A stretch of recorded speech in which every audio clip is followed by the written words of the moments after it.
लोकसभा चुनाव में बीजेपी को लगे झटके की जन स्वराज के प्रमुख प्रशांत किशोर ने वजह बताई है और साथ ही ये भी बताया कि आखिर बीजेपी का ग्राफ गिरने के पीछे कौन जिम्मेदार है। प्रशांत किशोर ने कहा कि बीजेपी मानते रही है कि हम तो जीतेंगे ही जीतेंगे। बीजेपी के 208 पुराने सांसद जीत कर वापस आए हैं, लेकिन हारे वो हैं जहां पर बिना उम्मीदवारी देखे किसी को भी टिकट दे दिया गया।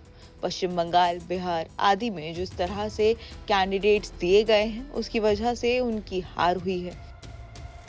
बीजेपी को पता था और उनके इंटरनल सर्वे से भी सामने आया था कि कौन सा कैंडिडेट हार रहा है, लेकिन बिना चिंता करते हुए कहा कि पीएम मोदी की रैली होगी तो वो जीत जाएंगे। कई ऐसी सीटें हैं जहां पर बीजेपी ने सर्वे के खिलाफ जाकर टिकट दिया। आम चुनावों के नतीजों के बाद निजी चैनल से बातचीत में पूर्व चुनावी रणनीतिकार प्रशांत किशोर ने इस बारे में बताया है कि आखिर बीजेपी को कहां-कहां नुकसान हुआ और साथ ही ये भी बताया कि किसकी वजह से ये नुकसान हुआ है। प्रशांत किशोर ने अपने इंटरव्यू में बताया कि पहला जिसने भी नारा लिखा 400 पार, इसमें कुछ गलत नहीं था, लेकिन ये आधा नारा था। 400 पार तो है, लेकिन किस लिए? उन्होंने वजह नहीं बताई। 2014 में नारा लिखा गया था कि बहुत हुई महंगाई की मार, अब की बार मोदी सरकार। उस समय इसकी वजह थी कि क्यों मोदी सरकार, क्योंकि महंगाई को कम करना था। और इस बार आपने कहा कि 400 पार, इससे कुछ लोगों को लगा कि ये एरोगेंस है, वहीं कुछ लोगों ने कहा कि ये कॉन्स्पिरेंसी है, जिसको विपक्ष ने भुनाया कि ये संविधान बदल देंगे।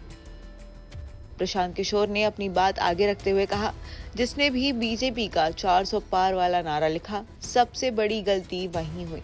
जब ये 400 पार का नारा आया तो बीजेपी के कुछ नेताओं ने कह दिया कि संविधान बदलने के लिए 400 पार चाहिए।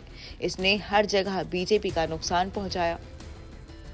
वहीं बीजेपी की कमजोर कड़ी पर सवाल पूछने पर पीके ने इसका जवाब दिया। पीके ने अपने जवाब में कहा कि मोदी पर अत्यधिक निर्भरता है। इसमें ऐसा हुआ कि जो बीजेपी का कार्यकर्ता था, उसने कहा कि 400 सीटें तो आ ही रही है, मुझे अपने कैंडिडेट को सबक सिखाना है।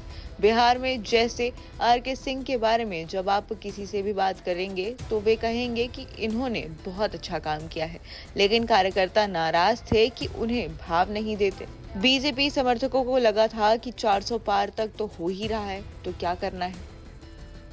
तो वहीं जन स्वराज के प्रमुख प्रशांत किशोर ने आगे कहा कि इसके विपरीत जो बीजेपी और पीएम मोदी का विरोध कर रहे थे, उनके पास एक उद्देश्य था कि हमें बीजेपी को रोकना है, चाहे किसी भी तरह से।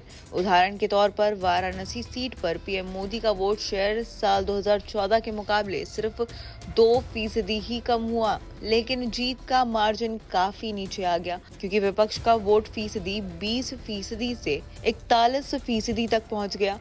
लोगों को पता था कि जो हार रहा है उन्हें ही वोट देना है। बता दें कि वाराणसी में पीएम मोदी ने कांग्रेस और सपा वाले इंडिया गठबंधन के उम्मीदवार अजय राय को 1.5 लाख वोटों से हराया है, जबकि पिछले लोकसभा चुनाव में पीएम मोदी ने लगभग 4,80,000 वोटों से जीत दर्ज की थी।